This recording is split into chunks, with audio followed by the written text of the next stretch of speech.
All right, I'd like to call this meeting to order, and I also like to acknowledge the High Desert and Joshua Tree video conferencing sites, and thank you all for joining us. Today's invocation will be presented by our first district.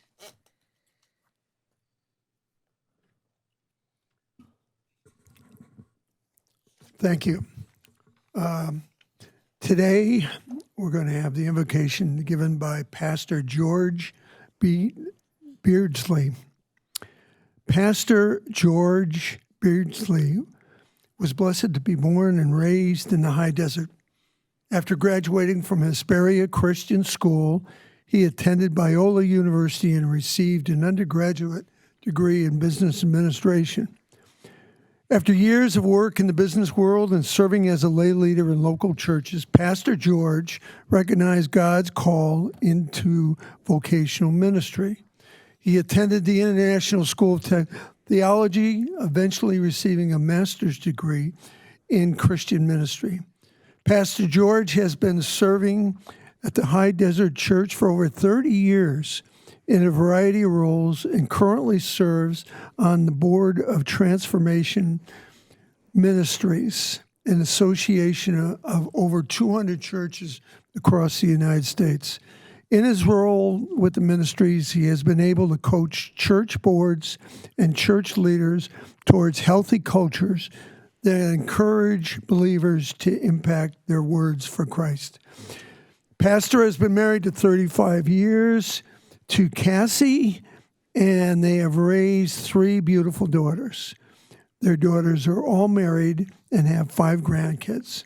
Pastor George. Thank you so much. That was very kind. Thank you. Let's pray. Our gracious Heavenly Father, we are so grateful for just the blessings that you bestow on us. And we know that our state needs water.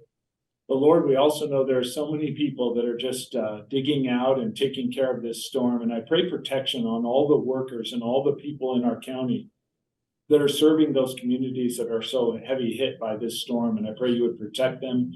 Lord, I pray for the safety of our residents. And Lord, I pray for our County Board of Supervisors, that you would give them wisdom as they would lead us, that they would have the foresight to lead this county, to be a county that is a beacon, that is a light, that is an example for the rest of the nation. God, we are grateful for your grace. We're grateful to live in this country. In your name, amen. All right, will you join me as we state the Pledge of Allegiance? I pledge allegiance to the flag of the United States of America and to the republic for which it stands, one nation, under God, indivisible, with liberty and justice for all. Thank you, Pastor. Thank you. Thank you very much, Pastor. Next up, we have our memorial adjournments. Vice Chair? None. Supervisor Baca. Supervisor Armendariz? Yes, the one I want to highlight is with a heavy heart that on February 8th, firefighter engineer Miguel Cervantes passed away, and he had served with with the Rancho Cucamonga Fire Department, and he also worked with Riverside County, Norco, and Rancho Cucamonga. He was survived by his 17-year-old, by his wife of 17 years, and his 3 children, and I'd like to ask that we adjourn in his memory today. Thank you. Supervisor Hagman? Thank you. And today I would like to adjourn in memory of Sherry Miller of Yucca Valley. Sherry was a friend of mine. Her daughter is a very good friend of mine, and it is a sad passing. She set an example for a lot of entrepreneurial type women in the Morongo Basin, and it was an unexpected passing, and we provide our condolences to their family. So thank you.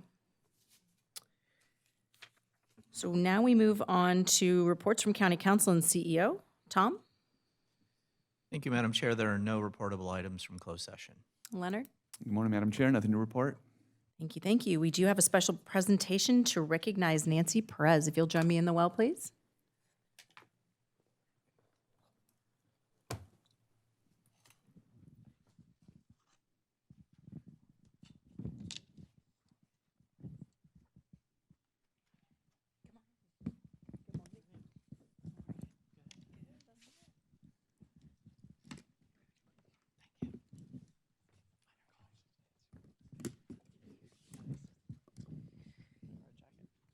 This morning, we are recognizing Nancy Perez, who's retiring after 39 years of service to the county.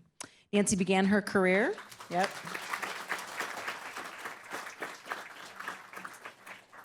She began her career in 1984 and has served in various positions across departments like social services, probation, solid waste management, and is now ending her career at the Sheriff's Department. Thank you very much for your dedication and your 39 years of service, and we wish you a happy retirement.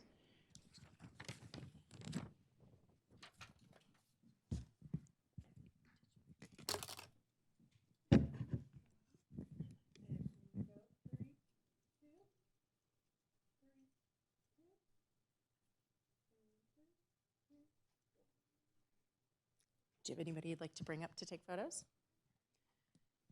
You guys want to come up? My family? Part of my family. That's what people that I work with wanted me to do. We can still change that. Come on over here. It's my husband and my son, one of my 3 children. Here, I'm gonna have you hold this. There you go.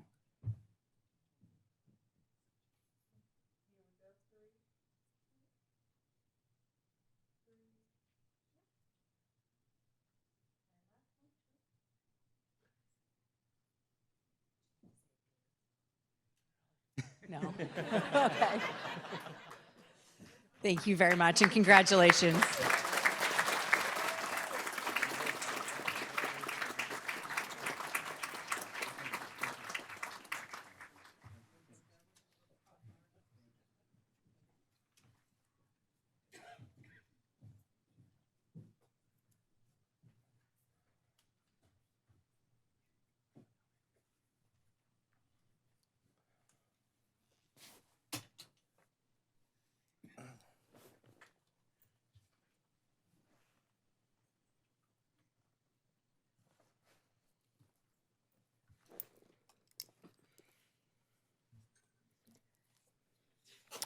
All right, that brings us to our individual board member comments at this time. Supervisor Hagman, let's start with you today.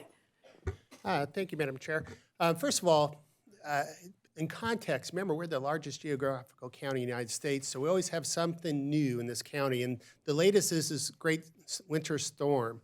I just want to commend OES, our Public Safety, Public Works, Fire, Sheriff's Department, working with Caltrans, and I think you got as much as 6 or 7 feet in 24 hours up there, and just dealing with all the emergencies we have in this county, it really shows why we're the #1 county in the country. And we keep getting all these awards for that because we have this great, fantastic team led by Leonard and Luther and the executive team too. Thank you for responding for our residents.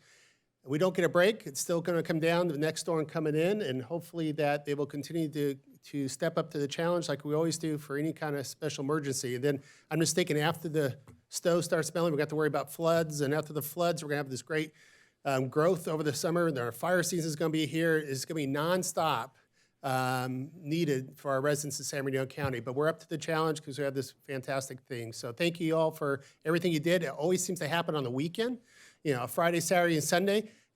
Evenings, it's never during the business days that everyone thinks about we work in government. No, they're responding 24/7 for us. So thank you, Leonard. Good job managing all this and keeping it going strong.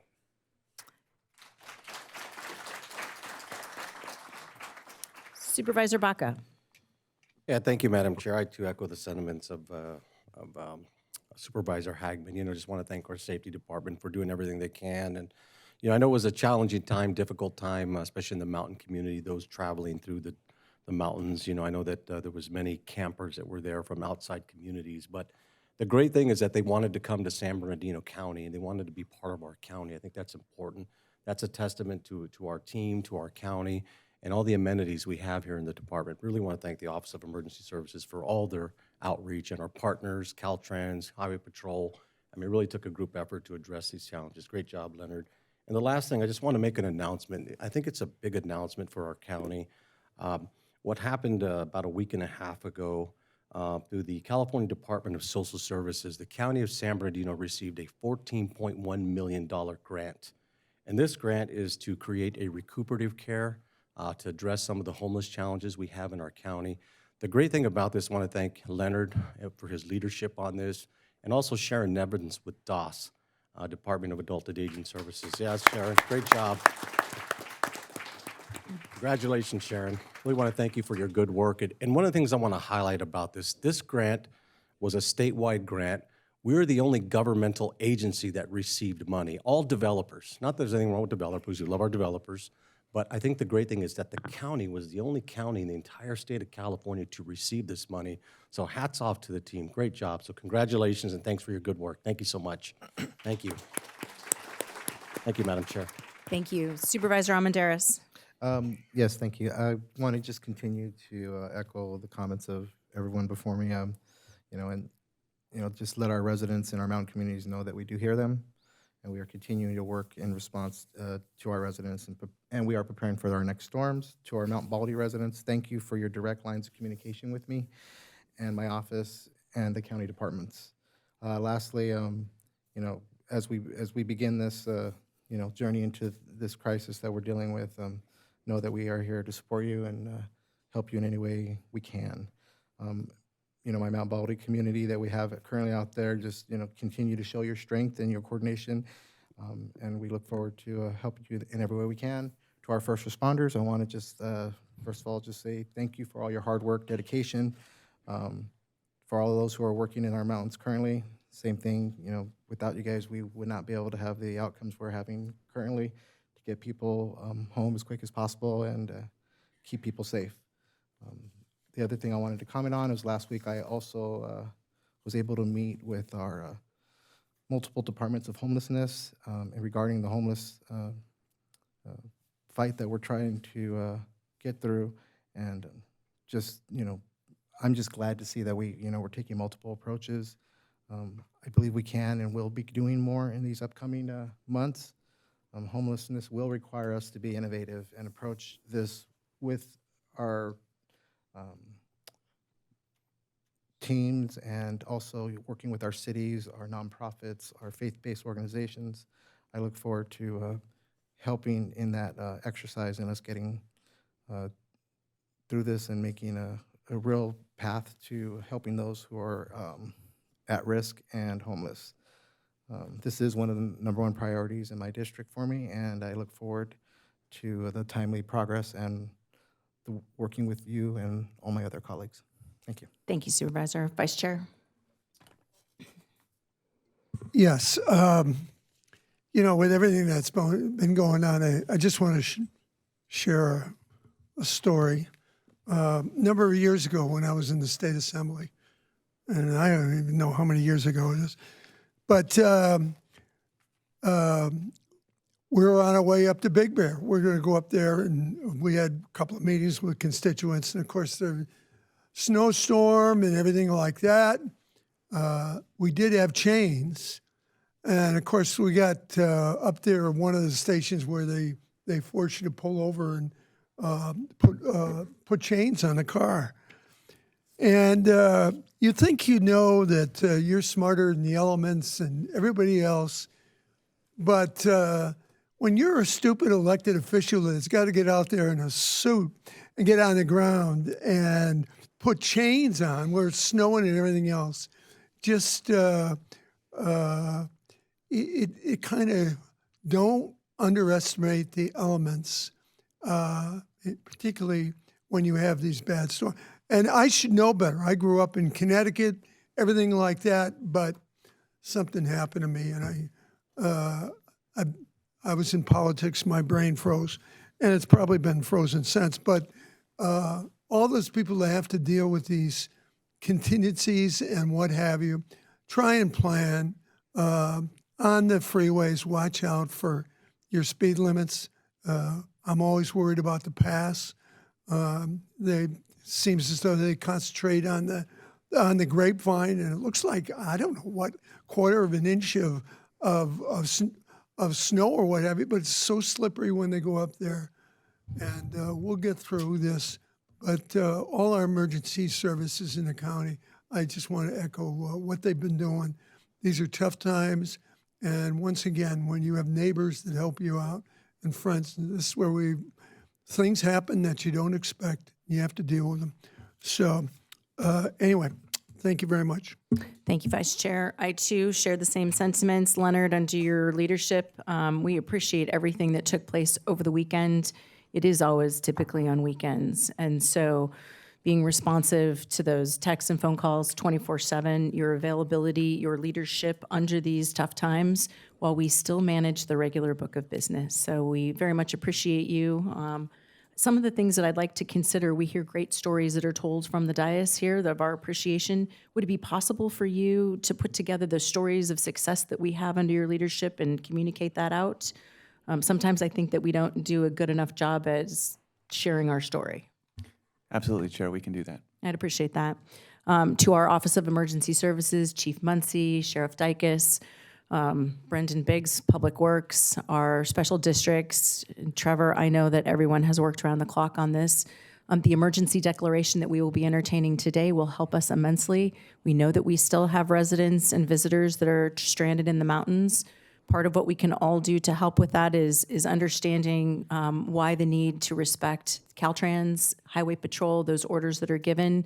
Oftentimes, we may not understand the reasons that we can't access the mountains, but there are good reasons, and we can try to explain them as we go, and it's part of the story that we tell. So I just want to let my residents know, especially in the Lake Arrowhead, Crestline, Arrowbear, all those rim communities, that we do understand that you are still under an awful lot of snow and needing access to services, and we will be doing our best to work with our state partners to get you the services that you need, and we appreciate your patience as we work through these very difficult times.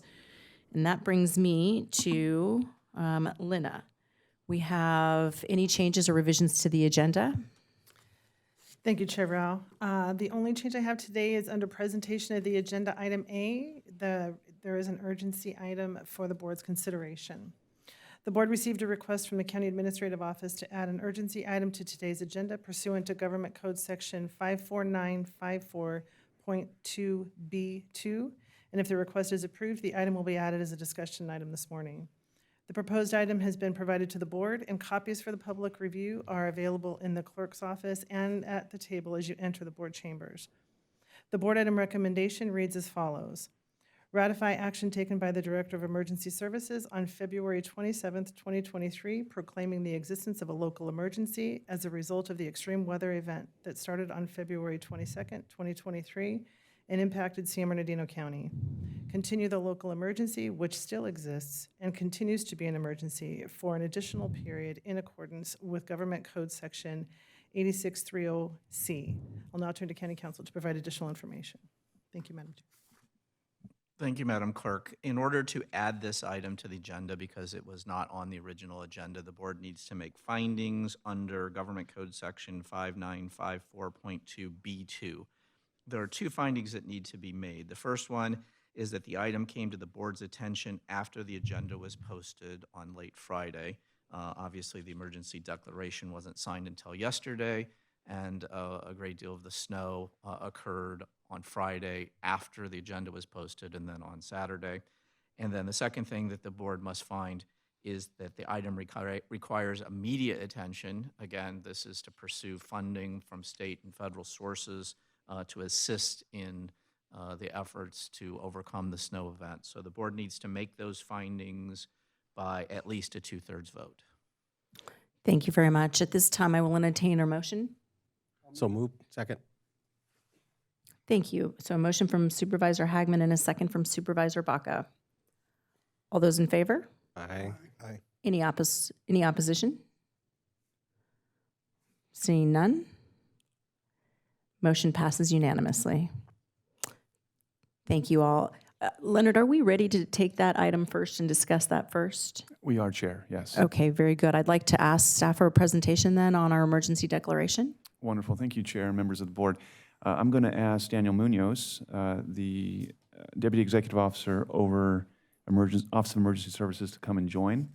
And I want to just start by thanking all the county departments, the Office of Emergency Services, our county sheriff, county fire, Public Works, who I would point out that Brendan is literally working one-handed as he had surgery, our Arrowhead Regional Medical Center, County Animal Care, which you may not think, but the animals needed to be cared for and kept warm, and staff did a fantastic job. Public Health, Human Services, Behavioral Health, Department of Age and Adult Services, ISMA, our Innovation Technology Department, Fleet Services, Purchasing, Real Estate, Legislative Affairs, and so many others. The reason I wanted to highlight all of those is because, yes, over the weekend in our administrative office, lots of work taking place, lots of coordination to make sure that the residents in the mountains were cared for.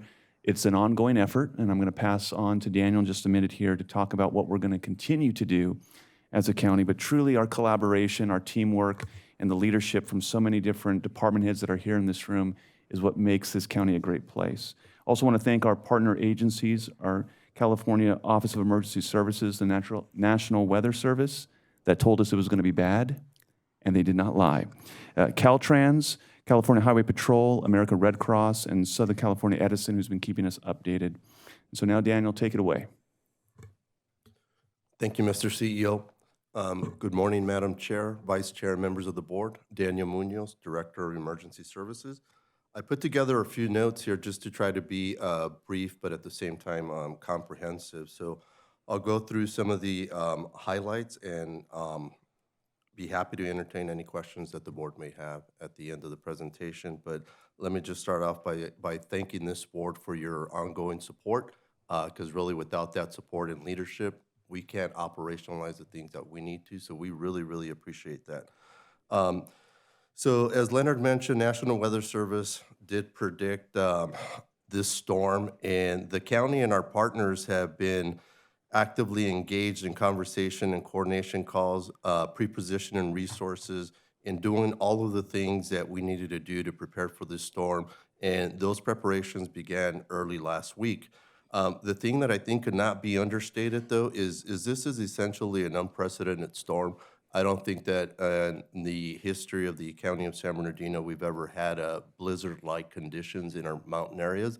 So this is truly unprecedented. So I say that just to put it in the appropriate context. But despite that challenge, the efforts remain sustained on a 24-hour basis.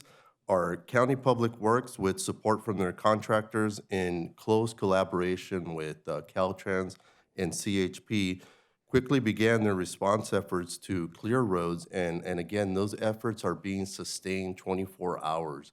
The only time there's a break is if weather conditions get to the point where it endangers people's lives. Other than that, all of our resources are grinding on a 24-hour basis and will continue to do that. Caltrans has been a great partner. They have been able to clear a path on state highways to maintain critical lifeline for first responders and vital supplies. County Public Works has made great progress in clearing primary roads leading to and from state highways, and they're making great progress on clearing secondary roads. Public Works' objective is to try to keep the roads in a situation where there's 8 inches of snow or less. The reason why that's important is because that makes a road passable. But I'll highlight that passable means that for vehicles that are properly equipped and hopefully drivers that have experience in those type of driving conditions. But the reason why that's critical is because it helps to support the critical lifeline access. However, due to the unprecedented storm, Public Works is going to be focusing their resources to continue to maintain these lifeline access for first responders. Secondary roads will not be plowed with the normal frequency until the snow ends later this week. If there's an opportunity, they will attack those secondary roads just as quickly and safely as they can. Daniel, if I could interject for a second. Sure. Board members, Public Works is in the process of coming up with a overview and a plan that we can share with the public of how they're going to be approaching the clearing of roads, which roads and why. So as Daniel mentioned, this high-level overview, we will be following up with a lot more detail for those of you that have mountain communities so that we can share that with them and explain to them how we're approaching things. The other item about unprecedented is that when we look at the resources available to the county, but then we also look at from one border of the county to the next, all our mountains are white at the same time. That normally doesn't happen. And so what we want to commend Public Works, County Fire, County Sheriff, Special Districts, is for coming up with an approach to address immediate needs, working with Caltrans With the declaration of state of emergency, we will also be requesting as many resources that are available from the state.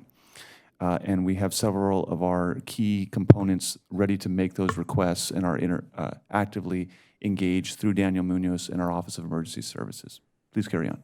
Thank you, Leonard, for that clarification and update. We appreciate that. So the incredible level of snowfall that has left some areas of Crestline, Lake Arrowhead, and Running Springs without access for the past few days. However, I do want to comment here that just to note that our 911 system is intact. And so the importance of maintaining those critical lifeline access helps to ensure that there is coordination and response efforts for those folks that are facing a 911 situation. So that's a priority that will continue. Daniel, may I stop you right there? We do have a call center line set up. At what point do we urge folks to call the call center versus 911? I think the messaging is if it's not a 911 imminent life and death situation, we would recommend that people call the call center. And the call center is taking folks' information. And, you know, I was going to cover this, but I'll get into it now. And so we have stood up a shelter at Redlands East Valley High School. That shelter is being operationalized on a 24-hour basis. County services are available from 8 a.m. to 7 p.m. They'll maintain that level of operation through the end of the week, and we're prepared to extend it if needed. And one of the great things, just because of the teamwork in our county, ARMC is providing healthcare support there at that shelter. So folks that need perhaps to refill a prescription or see a doctor or talk to a nurse will have that level of service available at the shelter for those folks that have been unable to return to their home. So again, that operation will continue as long as we need to. County Fire has been doing a tremendous job utilizing specialized snow vehicles to access patients in medical needs who may be trapped in their homes. So there's just a tremendous amount of coordination work that's being done to make sure that the folks that are in dire need are receiving the services and support that they need. As you mentioned, the call center hotline has been operated. I'll share that number now, but I know that we've been amplifying it through all of our public messaging platforms. But that number is area code 909-387-3911. That hotline is operational Monday through Friday, 8 a.m. to 7 p.m. As I mentioned, we're prepared to extend that as needed. I've touched on ARMC and their support. Thank you, Bill Gilbert. We have fielded inquiries about the safety of animals at the County DeVore Animal Shelter as well. And so, as you know, anytime we face an emergency, it's not just our human friends that we have to worry about. We also take great care in ensuring that our pets are also being taken care of. So we've amplified messaging for animal care and control should folks have questions. I do want to share that all of the kennels at our shelter are heated, are appropriately equipped, are being manned to ensure that the temperatures for the animals are safe, that they're comfortable. We haven't had any reports of any issues for any of our animals. There's access for veterinarian care, and so that operation is going well. I also want to mention that the Big Bear Zoo has reopened to the public, though they anticipate potentially closing again tomorrow. Has been alluded, there's another storm system that's brewing, so that may happen. Our Public Works team has been using small equipment and hand crews to clear out the snow to ensure that staff can access the animals, also to make sure that the animals in the zoo are safe. Please note that the majority of the animals that are at the Big Bear Zoo are animals that are native to cold alpine temperatures. So they are probably in a lot better shape than we are because they're equipped to handle it. However, staff is there, veterinarian care is available. So we haven't had any issues with any of our animals, either at our shelters or at our zoo. Our sheriff and law enforcement partners have been incredible. They've been rescuing people from dangerous situations. Sorry to say, a lot of those situations is because the public doesn't heed the information that we put out there, so it puts our first responders at great risk. However, kudos to them. They're doing a tremendous job, tremendous coordination effort. I also want to note that County Public Works was instrumental in clearing the roads over the weekend that allowed for access to the Thousand Pines Camp and Crestline to facilitate the evacuation and removal of those kids that were up in the mountains. I can tell you that all of those kids are safe. They never faced any immediate imminent threat.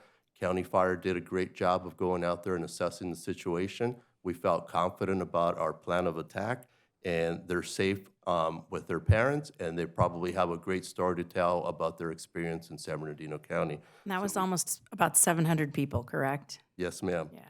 Yes, ma'am. So, yep. Yep. So that's definitely a great story to tell. Again, great coordination between County Public Works, Caltrans, CHP, and other operators up in the mountain, including County Fire. In addition, Public Works has been working in close collaboration with ISEMA and Caltrans and CHP to clear the helipad at the Lake Arrowhead Hospital, as well as the Sheriff's Station in Twin Peaks, to make sure that there's, again, accessibility for lifeline issues. So I think that's super important to understand, and we can't state that enough. As far as the EOC is concerned, the EOC continues to be activated at a high level.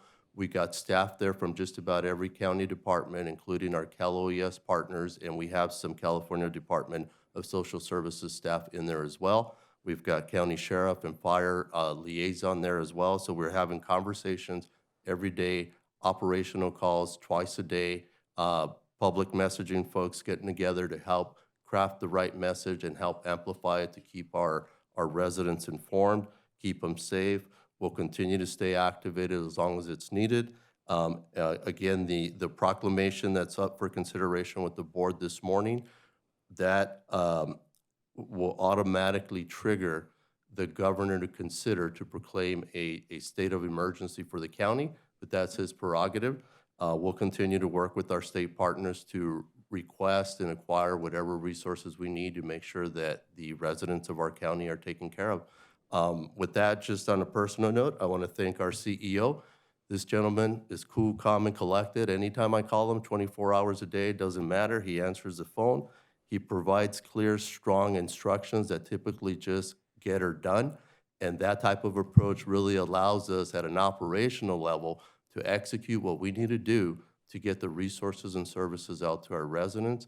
I also want to thank all the folks behind me because they're truly great teammates. Every time I call, they answer the call and they provide the support that we need, so I really appreciate that. I think at the end of the day, like all storms, this storm too will end, and once again, we'll prove why San Bernardino is strong, because we've got great teammates. Thank you, ma'am. That concludes my presentation. Happy to answer any questions. Thank you, Daniel. Appreciate that. Any board members have questions at this time? Vice Chair?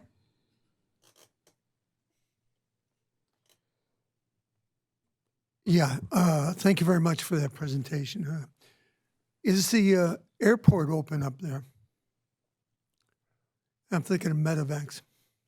The airport is probably intermittently open, depending on the situation on the ground, but efforts are made to try to keep it clear. I know there is airships that fly out, helicopters, based on weather conditions. So Public Works has been instrumental in making sure that the helipad remains clear, and transports are being made off the mountain based on conditions of patients, and that's being coordinated through ISEMA, our EOC, and responders on the ground. If we have to, if things continue, you know, I was thinking of the Marine Corps base in Fort Irwin Army in terms of their air assets there, getting in there. Do we have, normally in the past, it's been a long time since I've been in there, obviously, but they have been very cooperative if we need them.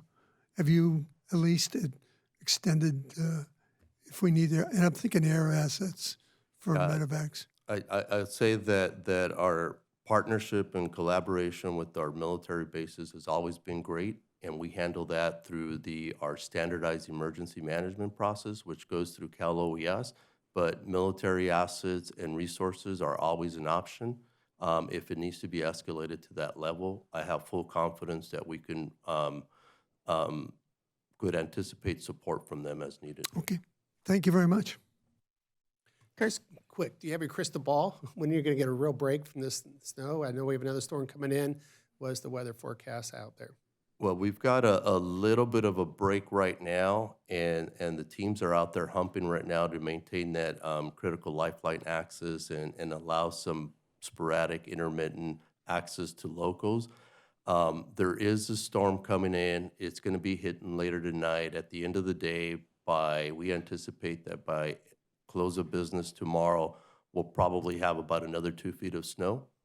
And then, God willing, on Thursday and Friday, if we get a little bit of a break, that would be really an opportunity for us to hit it hard with any additional snow potentially falling on us while crews are out there working. So there's a glimmer of hope. The storm will come to an end, and folks will continue to work 24/7 to clear the roads. Yeah, and you guys are doing a fantastic job. The calls or emails I'm getting are generally our visitors that have their weekend homes up there, or we're renting one that are on the side streets, so to speak. And I know we're trying, our priority is to make sure the main streets are open to get public safety and resources to and from. Do we have a schedule? I know you're working on a schedule for the secondary roads or the residential roads to when they could get possibly out. And is that going to be centralized in a way that maybe those residents can verify and say, okay, this morning we're hopefully get our road done, so we packed up, ready to go. When they have that window, whenever that window is, they may be able to leave. Yeah, we're working closely with our partners to develop that and prioritize that. It's something that's already been taken into effect. I think early on, when we got a little bit of a break over the weekend, a lot of those vacationers were able to exit the mountain communities. Now we might be in a situation where, let's say, someone might have a reservation for tonight or later this week, and so they may not be able to gain access. And at the end of the day, while it's an inconvenience, and I say that lightly because I know folks love to come to our mountains, it's a tough situation right now for them to enjoy it at this particular time. I think the partnership and the collaboration that we're working on with our cities up there and other jurisdictions is that we're probably going to need a minute to reset, regroup. But I think one of the silver linings is that in the next couple months, I think that we'll be able to have plenty of snow play. And we just want to make sure that we're able to execute that in a safe way for everyone. Jeff, thank you. Before I ask Joe to comment, to one of the things to consider as folks are going up to their second homes, vacation rentals, just because the road is plowed doesn't mean their driveway has been plowed. Likely it's been plowed closed. And so we cannot have folks double parking in front of their driveway while they shovel out. So that's, please make sure if you're going up to the mountains and you haven't been up, that you contract for your own services to plow your driveway. Supervisor Baca. Yeah, thank you, Madam Chair. Just did a great job, Daniel, on the overview of all the things. Just one of the things I know you kind of generally touched on was supplies. I got a call from a business owner up there, and they mentioned that their stores are wiped out. No fuel, no supplies or anything. I know that there's young families or people that are stuck. I know people didn't anticipate.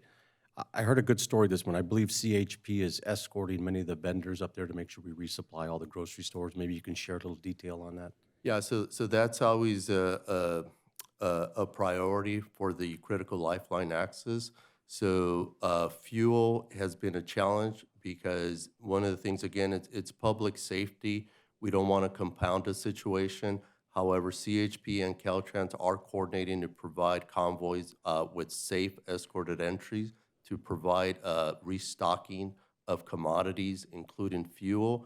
And the priority is to make sure from the fuel standpoint that it's available for first responders, the hospitals, and other emergency assets. However, the markets up there is close coordination. And when I mean close coordination, I mean we have retailers talking to boots on the ground to get an understanding of a clear window of when it's safe for a transport to be made. And so those vendors are staging, and it's being coordinated so that we avoid accidents and just more compounding issues. But it's a situation that is being addressed, sir. Thank you. I appreciate that coordination. Great update. Thanks so much. Any other questions or comments? All right, thank you very much for that update. Anything on Edison? I know as of last night, we had about 400 homes still without power.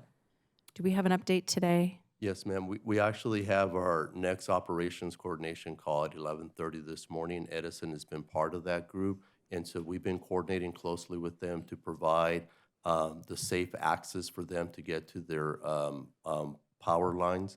And you're correct, there's some folks without power. Edison's been great about providing information, so I'm hoping that our 11:30 call this morning, they'll be able to give us an ETA on restoration for some of those outages. Thank you very much. Do we have any members of the public wishing to speak on this item? No, Madam Chair. All right, seeing none, I will entertain a motion. So moved. Thank you Supervisor Baca and Hagman second.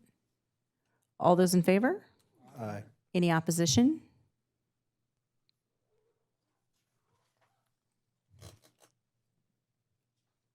And the motion passes unanimously. Thank you very much, Daniel.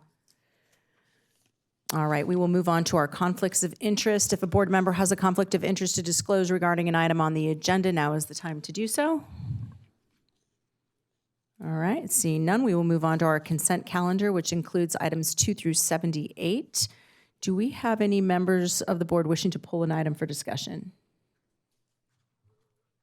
No. Do we have any members of the public wishing to speak? No, Madam Chair. None. Wow, I will entertain a motion to move the consent. Second. Thank you very much. All those in favor? Any opposed?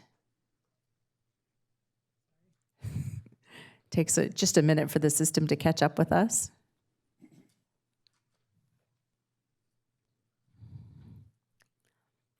And the motion passes unanimously. Thank you very much. Our discussion item begins with item number 79, a public hearing and ordinance related to the adoption of the amendment of the 2022 edition of the California Fire Code. And we have Chief Muncie and team here to present. Good morning. Good morning, Chairman and the board. I have with me Monica Ronchetti, our interim fire marshal. I'm going to turn the presentation over to her. Linda, would you like me to open the public hearing prior to the presentation?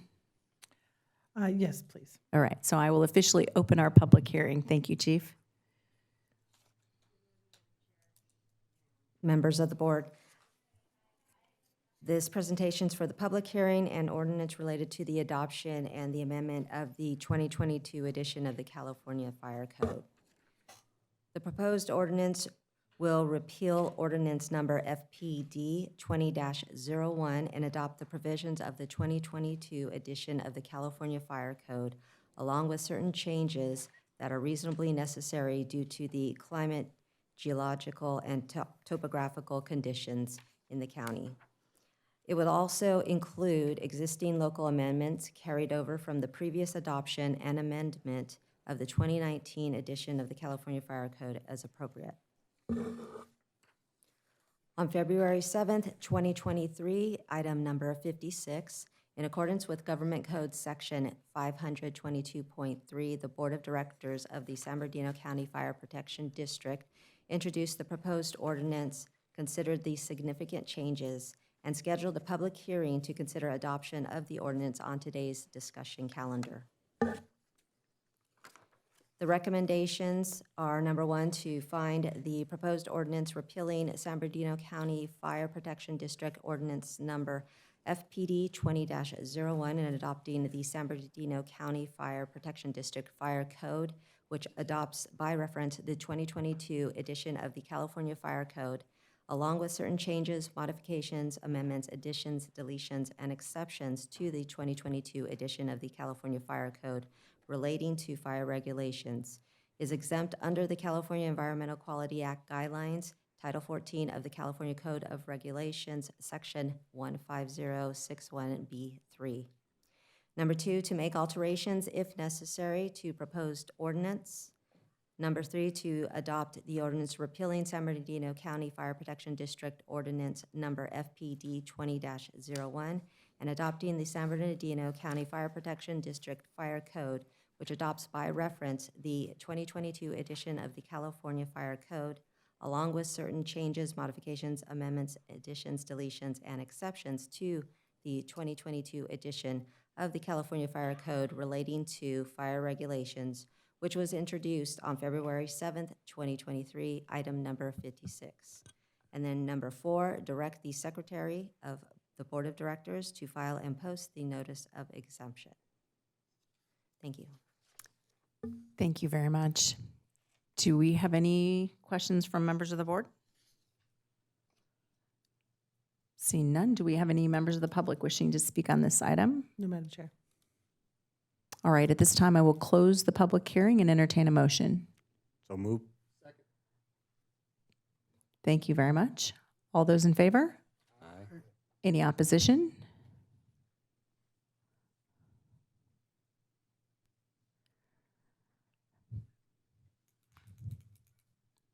The motion passes unanimously. Thank you very much, Chief. Thank you for your support. All right, this brings us to item number 80, an update on the Service Zone FP5 special tax funding. And Chief, we have you to present this one again. I'll be co-presenting along with our county CFO, Matthew Erickson.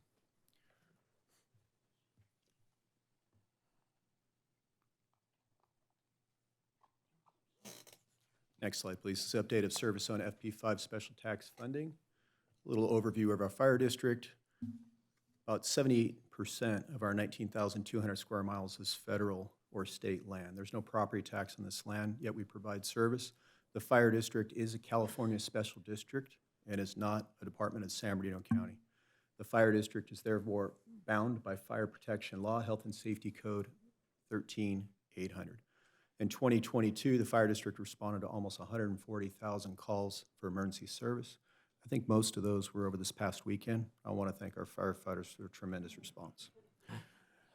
As more than a fire district, the fire responds to medical hazardous materials, rescues, aircraft, marine, tactical, medical, and many other all risks emergencies. Next slide, please. A little history on FP5. In 2006, the voters, through a special tax, voted to institute FP5. FP5 was designed to add firefighters and paramedics to the Hellendale Station. The property tax in that local area was not enough to fund that fire station. In 2016, the cities of San Bernardino, Needles, 29 Palms, all annexed into the Fire Protection District, and in order to pay for services, also annexed into FP5. 2017, the city of Upland joined them with the same annexing mechanisms, both into the fire district and into FP5. In 2018, FP5 was expanded to cover the majority of the fire district service area, except for those contract areas of Fontana and Hesperia. In 2019 through 22, there's been no further expansion efforts, but FP5 allows for cost of living increase of up to 3% annually, which was included in 2 of our fiscal years, 21-22 and 22-23. Next slide. Current status of this measure. The proponents of the initiative to the petition measure entitled Initiative to Repeal Special Tax Associated with Fire Protection 5 qualified the initiative for placement on the June 7th, 2022 ballot. The ballot for consideration was then voted by the voters of the district. The initial petition measure was designated Measure Z. On or about May 31st of 2022, Measure Z was invalidated by the San Bernardino San Bernardino County Supreme Court in the matter of San Bernardino County Fire Protection District versus Bob Page et al., San Bernardino County Superior Court, with that case number shown on your slide. Measure Z then received a majority of the votes cast in the June 7th, 2022 election. Based on the judgment, Measure Z did not take effect. The judgment is currently in appeal. This case can be found San Bernardino County Fire Protection District versus Page, appellate case number E079130, with oral argument, a hearing, and an appellate court ruling to follow over the next year or two. The fire district has submitted to the San Bernardino County Superior's Court, a second lawsuit which also challenges Measure Z. Next slide. I'll now turn it over to Matthew Erickson. Good morning, Madam Chair, members of the board. Matthew Erickson, CFO for the county. I'm going to go perfect to the next slide.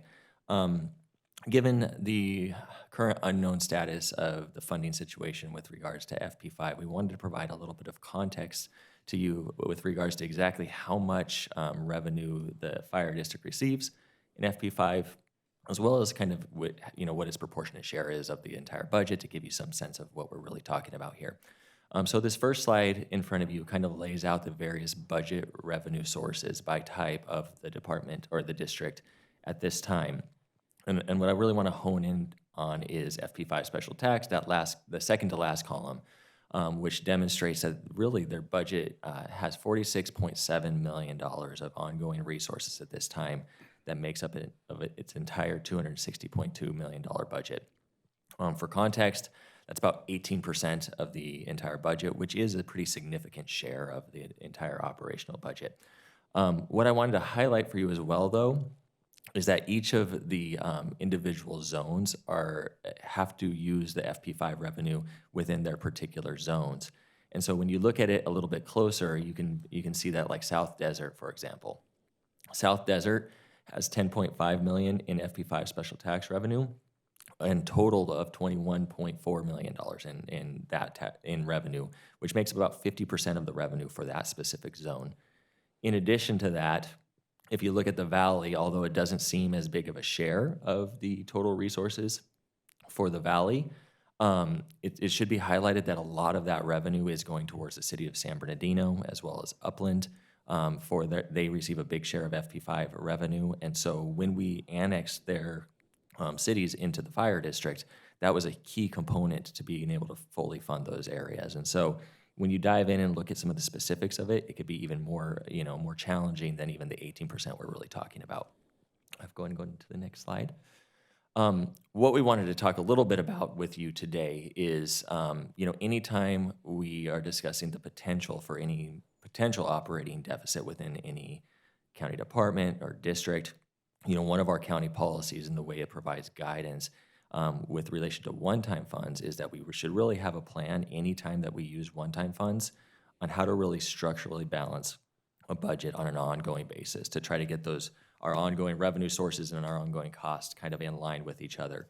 And so if we were to use one-time funds in the event something didn't go to the county's way, you really want to try to provide some context to how much one-time funds you have available, as well as how do we get, kind of in balance. And so what we wanted to highlight in front of you today is we put together the estimated one-time funds that County Fire currently has available, but I shouldn't really say available because there's a lot of needs of the fire district over the next upcoming years for one-time funds, and that's what we wanted to lay out for you.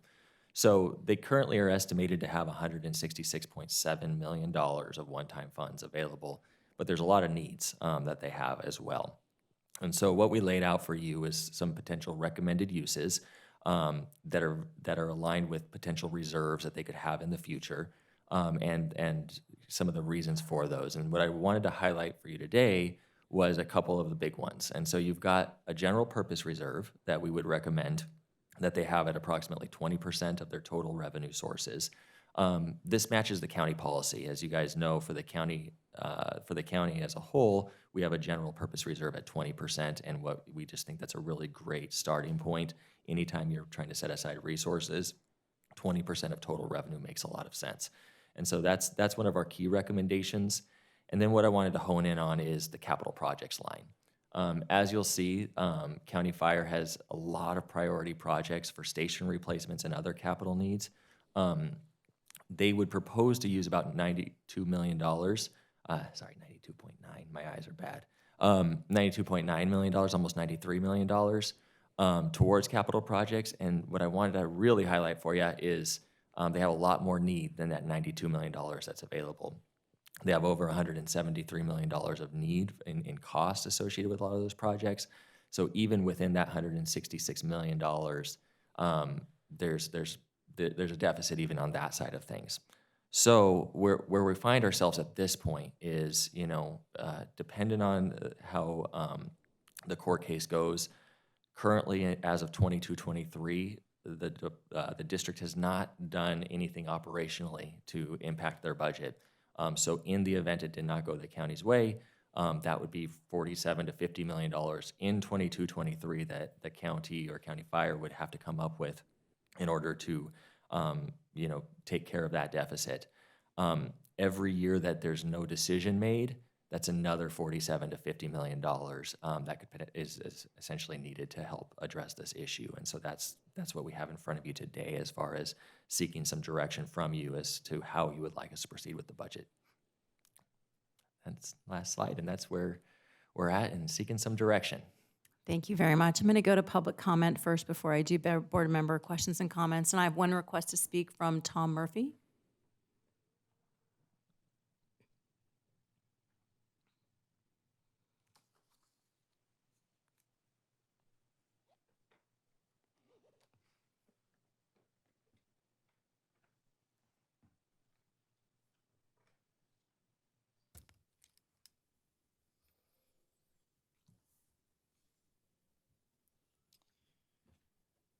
With reference to item number 80 in FP5, just a reminder, no local government may impose, extend, or increase any special tax unless that tax is submitted to the electorate and approved by a 2/3 vote.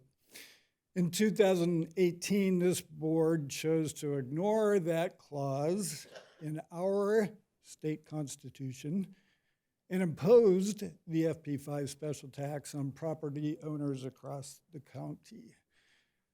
This was done without obtaining the required 2/3 approval.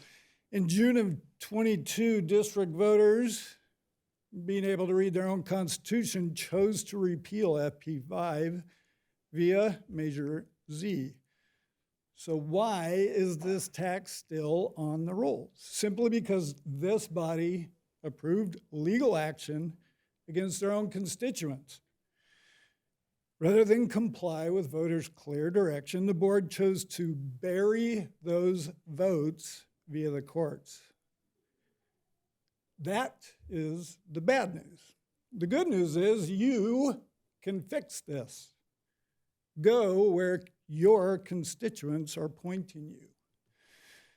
To do this, first, don't wait for the courts. Immediately retract all legal action against Measure Z. Second, reprogram discretionary funds to shore up threats to fire services in the short term. County's fires revenue from increased property values only grows with time. They ought to be fine if they live within their means. Third, convince voters the FP5 special tax is necessary. Chief Muncie just gave you a boatload of data you can present to voters to justify the legal imposition of a special tax.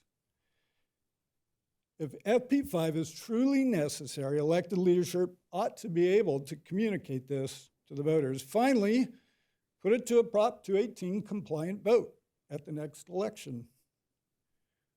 We all know this is the choice this board should have made in 2018.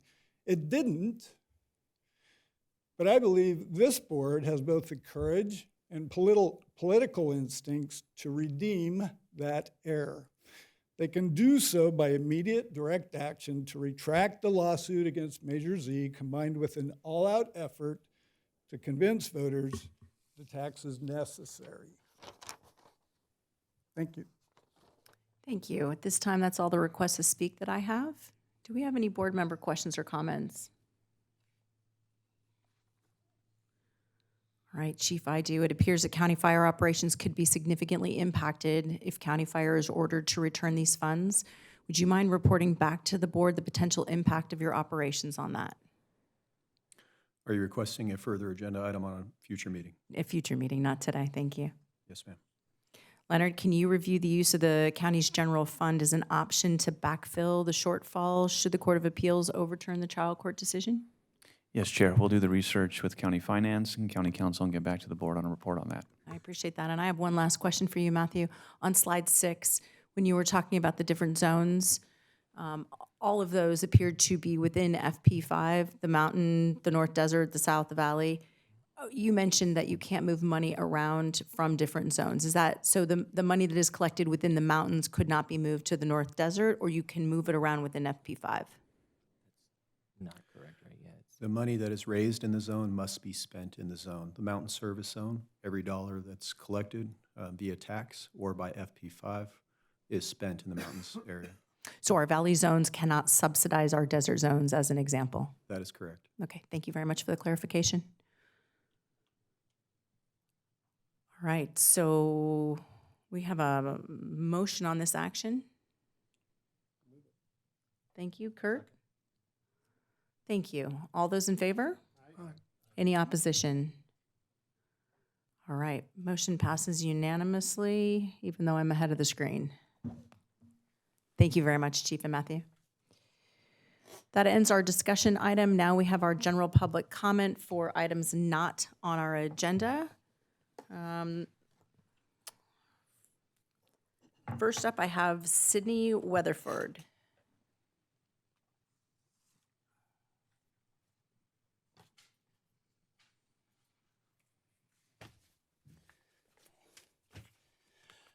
Thank you very much. My name is Sid Weatherford. I am speaking in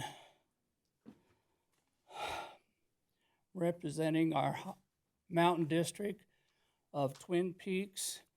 We are being pushed into a special district road proposal, road hazard maintenance of an increase of over 800%, and that is to be heard at the next board meeting. However, due to the weather, which I have listened to, and you're all aware of how that affects the high desert, I'm sorry, I live there, affects the Twin Peaks area because we are not on the main road. There are 180 people affected by this decision. If it goes to the board at your next meeting on the 14th, we lose either way because of the choices we're not given.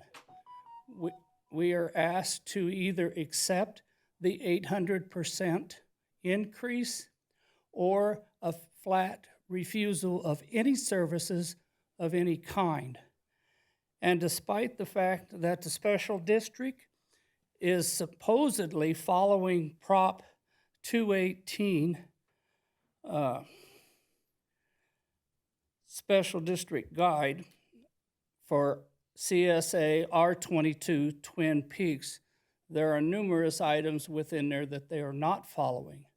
The problem right now is that because we are so snowed in up at the Twin Peaks area that these 180 constituents cannot get out to even hardly go to their mailbox, let alone go door to door because of the way it is set up and written. So I am desperately asking for more time. So rather than have it at the next board meeting, if you could put it off for the possible 2 or 3 months so that we can recover from the poor weather. And we are just totally locked in. We are not on a primary road. They've got 5 foot of snow on the roads themselves. We have not seen a snow plow since Friday, I think, and they're expecting another 2 feet of snow next couple of days.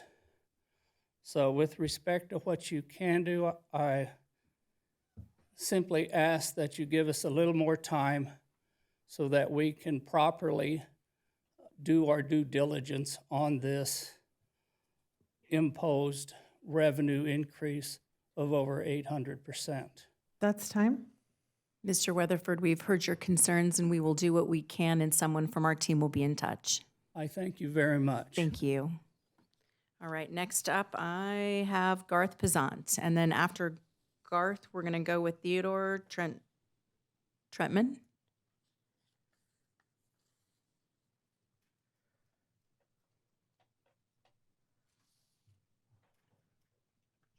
Good morning to the Honorable Board of Supervisors.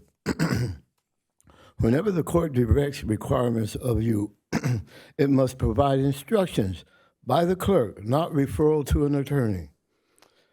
In a court of law, a civilian is required to tell the whole truth, so help him God. The state bar, an officer of the law, is not required to do so. The universal supreme law requires mankind to know who God is. A supplemental major problem of our nation's face are the pharmacists. You remember SARS, the COVID-19 scam? Pharmacists go deeper than that. They are killing mankind to a major degree with their drugs. A case in point, a Mr. Philip Parrish, detained on outpatient status by the state of California. The doctors, influenced by the pharmacists, are pumping up Mr. Parrish with so much pharmaceutical drugs, and that Mr. Parrish is crippled by one drug after another. The evidence is clear. We must wage a legal and lawful war on the pharmaceutical companies now. Whatever happened to the doctors of old prescribing to our grandparents? Eat this and call me in a few days. It is my intent to assist Mr. Parrish in filing a lawsuit against the state of California, the United States federal government, the appropriate primary care providers, and the federally approved pharmacists in behalf of Mr. Parrish for the cause of action, medical malpractice, and collusion. This future case law will cause a domino effect on all the above accused parties. Population control? Impossible. As our society expands, the Earth, our solar system, and our universes also expand. At present, if you put all mankind on one single space on Earth, the volume equals a pin drop in comparison to the surface of the Earth. Thank you very much. Next up, we have Theodore Trentman, who will be followed by Veronica Golub.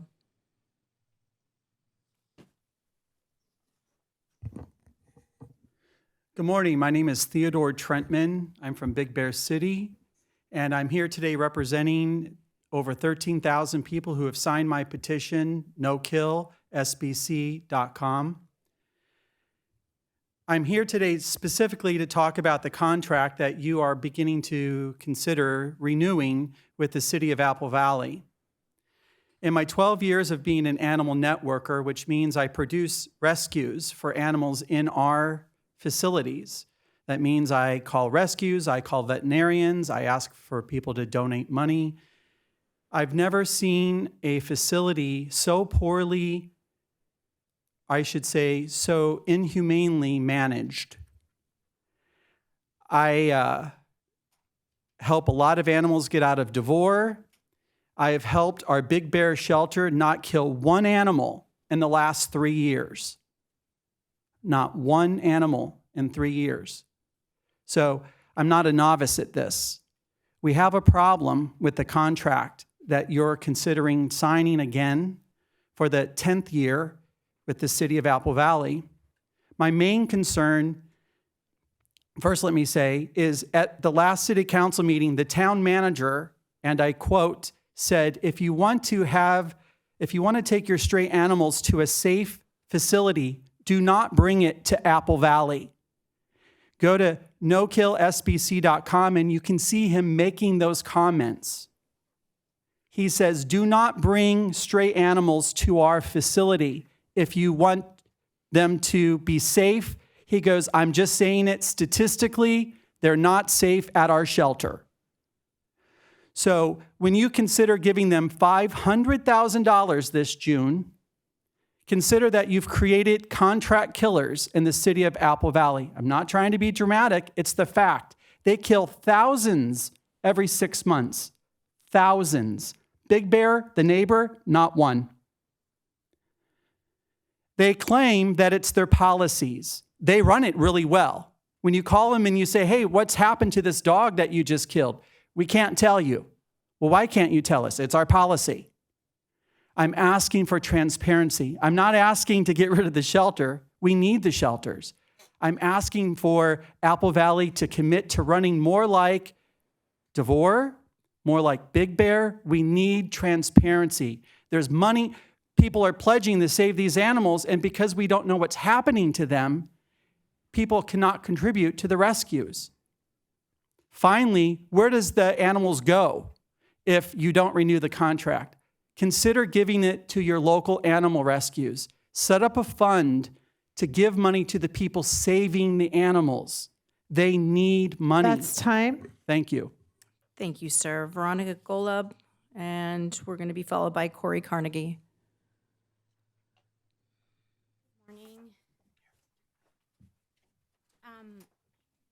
So I'm also here on behalf of the animals of San Bernardino County. And basically, Apple Valley is run horribly. The animals rarely get out. The town manager, Doug Robertson, in our last city council meeting stated that Apple Valley takes in 40% of the intake of Apple Valley is coming from San Bernardino, from the contract that you signed with them. They are actually killing close to that 40%. Just in the 6 months between June and December 2022, they killed 1,929 animals. Oh, sorry.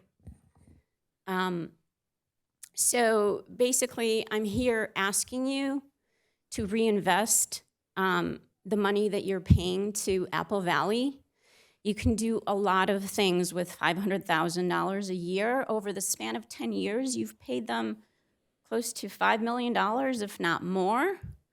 I know you have approved a new shelter that's going to be built in Bloomington. It has a 3 to 5 year timeline. Is it possible to expedite the timeline? Is it possible to expand DeVore shelter to take in those animals?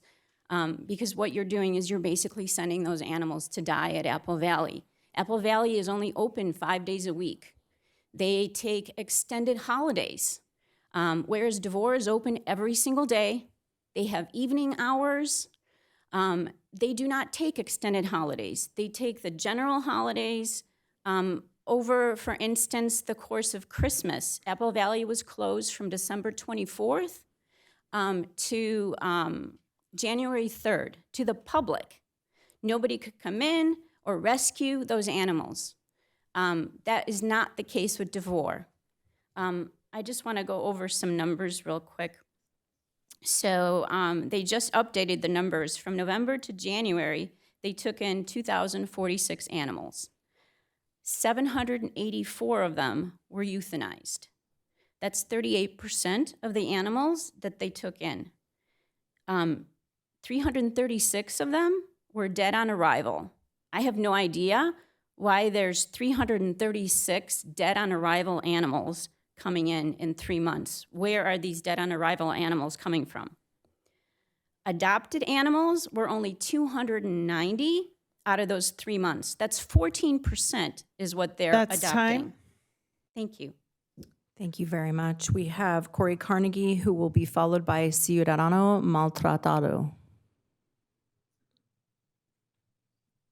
Good morning. Thank you for listening to us.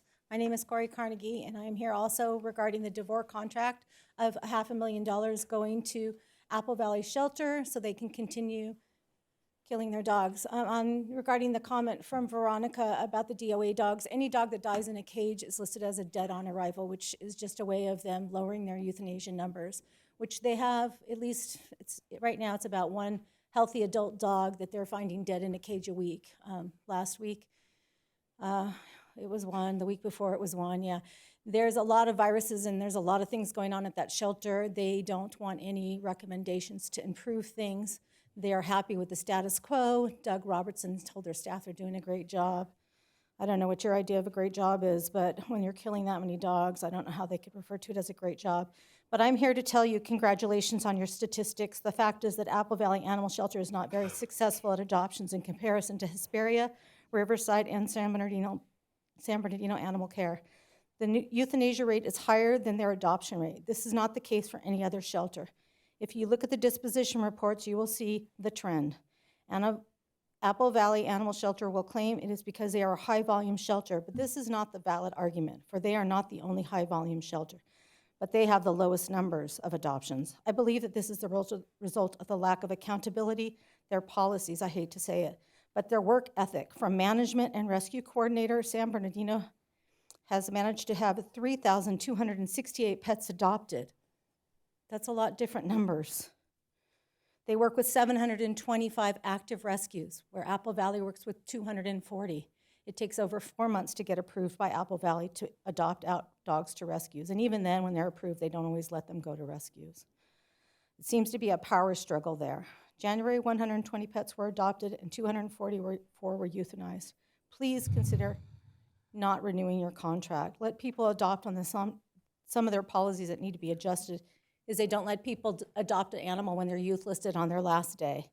They're not transparent with the public. They're not working with shelters or networkers so we can help them because that's what we want to do is help them. They treat us like we're the enemy when we're really just trying to be on their side to get dogs out healthfully into good homes. Put out a euthanasia list and at least allow 72 hours or 3 days for us to network these dogs so that we can get them into good homes. I do hope that you consider not renewing your contract with Apple Valley and sending the dogs of Devore off to die. I'm hoping that there can be a better alternative, and I'm wondering when the city council meeting will be that you discuss the budget for that renewal. Thank you. Thank you very much. Last up, we have Ciudadano Maltratado. This is a Spanish interpreter matter. May 31st, I was working at the library from 2018. I was fired by Mr. Michael Jimenez. I was mistreated worse than an animal. No, that's fine. They broke the locker. And I was given I was given an appointment in Ontario so that I can pick up my personal belongings. I tried to talk to our contact, Josie Gonzalez. It was impossible.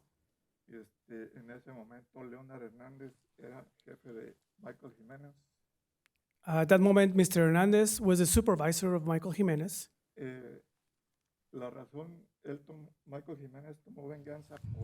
Michael Jimenez, he was kind of a vengeance against me.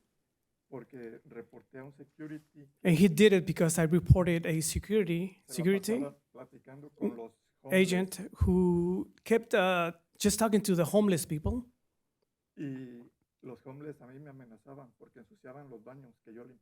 The homeless people always used to threaten me because they would get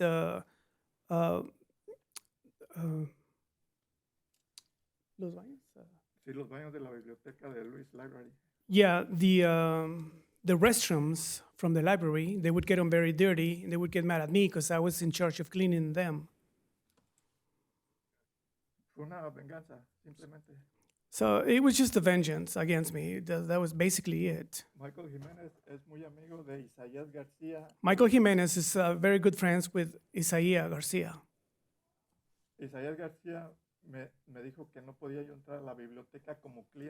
Mr. Garcia told me that I was not allowed to be inside the library as a guest because I could be arrested.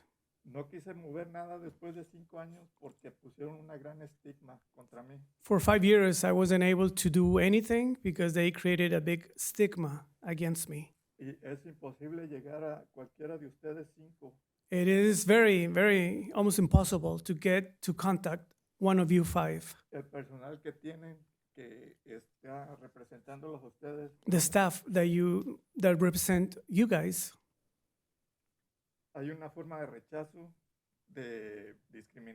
There is some way I feel that I've been discriminated. There is no easy communication with them. I don't know because if I'm Hispanic. They lie to me. They tell me that you guys are always busy.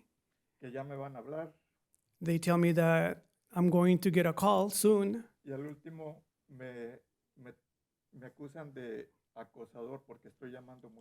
And at the end, they tell me that I'm harassing them because I call them so much, so often. At that moment, I wasn't able to hire an attorney because I lacked the money to do that. I mean, cleaning restrooms does not allow me to save money for me to do that. La responsabilidad fue enteramente de Michael Jiménez, que está aquí presente. Michael Jimenez bears the full responsibility, and he is here today. No sé qué proceda, pienso que como ahorita ya está todo calmado, quizá pueda ir a los medios de comunicación porque nadie me está haciendo caso. I don't know what's going to happen next, but everything has calmed down already. Maybe I should go and publicize this, and go to the media and report this. Michael Jiménez le dio la encomienda a Stephanie Ramos, que ahorita mismo está en un puesto elevadísimo en la biblioteca. Michael Jimenez gave instructions to Ms. Stephanie Ramos to handle this. And she herself has a very high up position right now. Para que me corriera a mí. So he ordered her to get me fired. Que cualquier excusa que resultara. And to use any excuse possible. Y la excusa fue de que le pregunté por un graffiti. And her justification was that I asked her for some graffiti Que yo no podía quitar. that I was not able to fix or cover. Esa fue la razón. De ahí empezaron a inventar muchas cosas. So that was the beginning. They started to make up things from then on. Me trataron de acosador. They labeled me as somebody that harasses. Y bueno, en contubernio con la persona de servicios públicos, que por cierto ya ahorita está en un nivel elevado, yo no sé de qué forma los promocionan. Also, the person in charge of public relations was involved in this, who now holds a higher position. Fue en contubernio Michael Jimenez, Isaiah Garcia, they were all involved. El personal de la biblioteca, que The pertenece al condado. library staff, who belongs to the county.